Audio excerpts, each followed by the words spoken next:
Himas rehas ngunya ng 66 anyos na sospek na si Rinaldo Kyong Erihuso alias Senyor kan Barlet Compound Purok 5 Barangay Ibingay, Masbate City.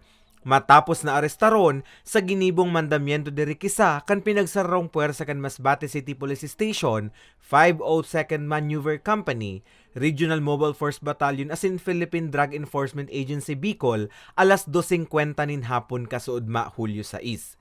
Sa impormasyon kabali ang sospek sa listahan nin High Value Individual o HVI kan PNP.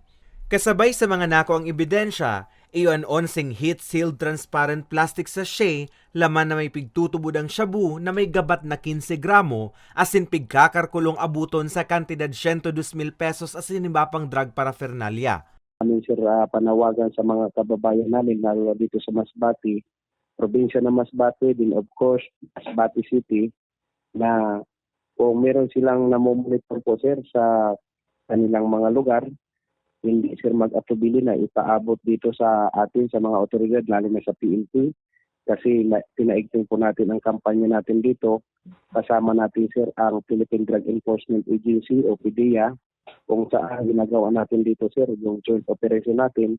Kaya maganda yung coordination natin sir, kaya nagkaroon din sir na magandang resulta.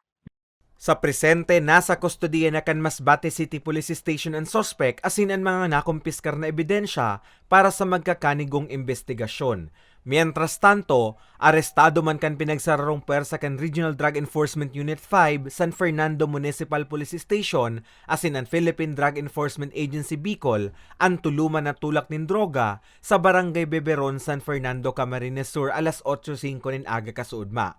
Binisto ang mga sospek na sinda Allen Notado Ini Pomoceno, 30 anyos, Aldrin Notado Ini Pomoceno, 25 anyos, asin Domingo Mori E. Arejola, 51 anyos.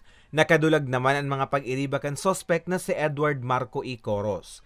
Nako sa posisyon kan mga sospetsado, ang duwang not-tied transparent plastic sachet laman na may pigtutubudan na shabu na may gabat na 90 gramo o nagkakantidad sa 102,000 pesos.